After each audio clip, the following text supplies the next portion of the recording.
नमस्कार. सारंग रेसिपीमध्ये तुमचं सगळ्यांचं पुन्हा एकदा स्वागत आहे. आज आपण ना एक गोड पदार्थ बघणार आहे. तर त्यात आपण आज दुधी हलवा कसा करायचा ना तो बघणार आहे आपण.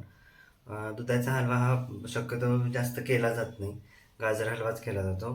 तुम्ही हा नक्की ट्राय करून बघा. खूप छान होतो आणि सोप्पा पण आहे करायला. बाकी काही त्यात जास्त असं साहित्य लागत नाही. तर आपण दुधी हलव्यासाठी काय काय साहित्य लागतं ते पहिल्यांदा बघूया. इथे मी दुधी आहे ना व्यवस्थित साफ करून त्याची सालं काढून तो बारीक खिसणीने खिसून घेतलेला आहे मी. तुम्हाला जसं पाहिजे तशा पद्धतीने तुम्ही खिसून घ्या. त्याच्या बिया आहे ते काढून घ्यायच्या आणि त्याचा फक्त जो गाभा आहे ना तोच आपल्याला फक्त इथे यूज करायचा आहे. इथे मी एक मोठा दुध्या खिसून घेतलेला आहे. तूप आपल्याला लागणार आहे 1 चमचाभर, 1 वाटी साखर, जसं गोड तुम्हाला पाहिजे त्या पद्धतीने तुम्ही साखर यूज करा. तुमच्याकडे खवा असला तर तुम्ही खवा वापरा. माझ्याकडे खवा नव्हता, पेढे होते म्हणून मी पेढे यूज करणार आहे. एक 7-8 पेढे घेतलेले मी. 1 वाटी साईसकट दूध घेतलेले मी. आता ड्रायफ्रूटमध्ये मी पिस्ते घेतलेत, काजू घेतलेत, बदाम घेतलेत आणि जायफळ वेलची पूड घेतलेली आपण. त्यात आपण काय करायचं आहे, दूध आहे ना पहिल्यांदा तुपावर चांगला भाजून घ्यायचं आपल्याला. त्यातलं पाणी थोडं साठलं पाहिजे आणि त्याचा जो वास आहे उग्रवास तो निघून जाईल आपला. म्हणजे आपण कढई तापत ठेवली त्यात आपण आता 1 चमचा तूप टाकून घेऊया. त्यात आपण 1 चमचा तूप त्यात टाकून घेऊया कढईत. आपल्याला तुपात तो दुधाचा खीस आहे तो चांगला भाजून घ्यायचा व्यवस्थित. आणि जेव्हा हा खीस तुम्ही खिसताना खिसणीने तर त्याला पाणी भरपूर सुटतं. तर आपण काय केलेलं आहे, थोडं पाणी पिळून घेतलेलं आहे मी आणि पाणी जे पिळून घेतलं ते टाकून दिलेलं आहे मी. फक्त एवढं लक्षात ठेवा, जास्त पाण्याचा जर तुम्ही घेतला तर आपला हलवा तो पचपचीत होईल.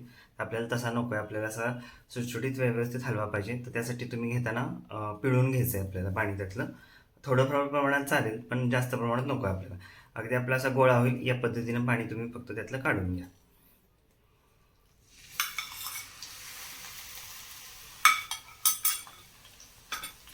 तर आपण तुपावर चांगला भाजून घ्यायचा हा खीस पहिल्यांदा.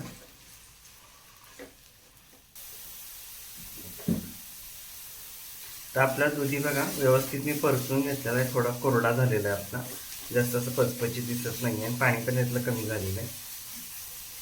तर असा आपल्याला पहिल्यांदा तो परतून घ्यायचा व्यवस्थित तुपावर, म्हणजे काय होईल आपला हलवा छान लागेल. आता आपण त्यात साखरेचे जिन्नस घालूया. तर आपण त्यात पहिल्यांदा 1 वाटी सईसकट मी दूध घेतलेले ते दूध टाकायचे. साई घातल्याने काय होतं, टेस्ट चांगली येते हलव्याला आपल्या. तुमच्याकडे जर मिल्क पावडर असेल तर मिल्क पावडर पण तुम्ही टाकलं तरी चालेल.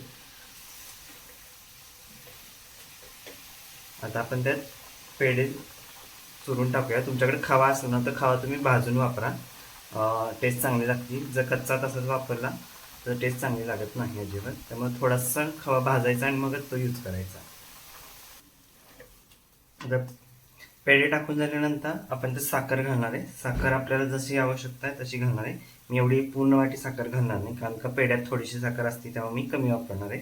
जर तुम्ही खवा यूज करणार असाल तर तुम्हाला जशी साखर लागेल तशी तुम्ही त्यात ॲड करा.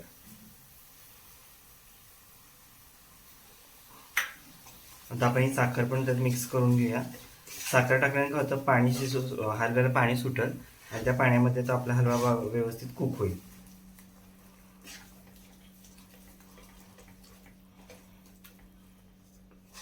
आता आपण ह्यातलं सगळं पाणी आटून द्यायचं आहे आणि हलवा व्यवस्थित शिजवून घ्यायचा आहे पहिल्यांदा. मग आपण त्यात ड्रायफ्रूट आणि वेलची पूड टाकून घेऊया. तर आता मी ह्याला झाकण ठेवून एक 10-15 मिनिटात हलवा व्यवस्थित कोरडा असा करून घेतो आणि शिजवून घेतो.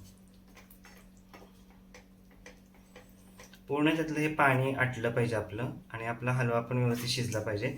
खाताना तो दाताखाली असा कच्चा लागला नाही पाहिजे. म्हणून तुम्ही खिसणीने खिसताना बारीक खिसणीनेच खिसा, जाड खिसणीने खिसू नका. नाहीतर काय होतं, जाड खिसणीने तो दाताखाली हलवा येतो आणि असा करकर आवाज येतो. त्यापेक्षा बारीक खिसणीने खिसला ना तो व्यवस्थित मिळून येतो हलवा आपला. आता आपल्याला हलव्याला चांगलं व्यवस्थित पाणी सुटलेलं आहे साखरेचं पण आणि तो कुक व्हायला लागलेला आहे. तर आपण आता त्यात ड्रायफ्रूट टाकून घ्या आणि ड्रायफ्रूटला पण थोडासा नरम होतील. त्यात मी बदाम घालणार आहे, काजू आणि पिस्ते. पिस्ते आपण थोडेसे गार्निशिंगसाठी ठेवणार आहे आणि वेलची जायफळ पूड आहे ना ते सगळ्यात शेवटी घालणार आहे आपण. तुम्हाला जे ड्रायफ्रूट आवडतील ते तुम्ही हलव्यात टाकले तरी चालणार आहे. आणि आपल्याला अजून हा असा कोरडा करायचा हलवा, तेव्हा मी झाकण ठेवून एक 10 मिनिटं अजून शिजवणार आहे. आता आपला हलव्यातलं दूध सगळं आटलेलं आहे बऱ्यापैकी. बघा आता साईडनं तूप सुटायला लागलेलं आहे आपल्या हलव्याला. तर आता आपण त्यात जायफळ वेलची पूड टाकून घ्यायची. ती पण आपल्याला चांगली व्यवस्थित मिक्स करून घ्यायची. आणि तुम्हाला अगदीच जर कोरडा वाटला ना तर तुम्ही एक चमचाभर तूप साईडनं सोडलं तरी चालेल. जर तुमची नॉनस्टिक कढई नसेल तर साध्या कढईत चिटकण्याची शक्यता असते. त्यामुळे एक चमचा तूप सोडा तुम्ही. पण मी स्टार्टिंगला एक चमचा तूप टाकलेलं आहे त्यामुळं ते सफिशियंट आहे माझ्या हलव्यासाठी. तर तुमच्या इथे लक्षात ठेवा, जर खाली चिटकायला लागला तर तुम्ही तूप सोडा. तर आता आपला दुधी हलवा पूर्ण रेडी आहे. अगं व्यवस्थित तो कोरडा झालेला आहे. त्यात कुठल्याही प्रकारचं दूध इथे राहिलेलं नाही आहे. आता आपण काय करायचं आहे, तो थंड होऊन द्यायचा आहे. थंड झाला की आपण तो खाण्यासाठी सर्व करायचा आहे. तर तुम्हाला ह्यात इसेन्स ते टाकायचं असेल तुम्ही टाकू शकता, पण मला ते काही त्याची आवश्यकता नाही आहे. असाच हलवा खूप छान लागतो. बघा तो व्यवस्थित असं सुटसुटीत झाला आहे छान. आणि थंड झाल्यावर तर अजूनही कोरडा होईल, त्यामुळे खाताना पण तो व्यवस्थित खाता येईल. आता आपण आता याला थंड करून घेऊया, मग आपण खाण्यासाठी सर्व करूया. स्वीट डिलिशियस असा दुधी हलवा खाण्यासाठी तयार आहे. खूप सोपी पद्धत आहे करण्यासाठी. त्याला काही जास्त साहित्य लागत नाही. तुम्ही नक्की ट्राय करून बघा. एक स्वीट डिश म्हणून तुमच्यात सगळ्यांना आवडेल ती. आणि हलवा हा पदार्थ असा आहे की तो सगळ्यांना, लहानांपासून मोठ्यांपर्यंत सगळ्यांना आवडतो. तर तुम्ही नक्की ट्राय करून बघा आणि मला कमेंट्समध्ये सांगा कसा झालेला आहे. आणि जर माझी ही दुधी हलव्याची रेसिपी आवडली असेल तर तुम्ही माझ्या रेसिपीला लाईक करा. आणि ज्यांनी माझ्या चॅनलला जो सबस्क्राईब केलं नाही, जे पहिल्यांदाच माझ्या चॅनलला व्हिजिट करत असतील, त्यांनी माझ्या चॅनलला सबस्क्राईब करा. माझ्या रेसिपी जास्तीत जास्त तुमच्या ग्रुप्स आणि नातेवाईकांमध्ये पोहोचवा. आणि तुम्ही अशाच रेसिपी बघत राहा आणि मला कमेंट्स करत जावा कशा झाल्यात त्या. आपण परत पुन्हा भेटू पुढच्या एका वेगळ्या रेसिपीबरोबर. धन्यवाद.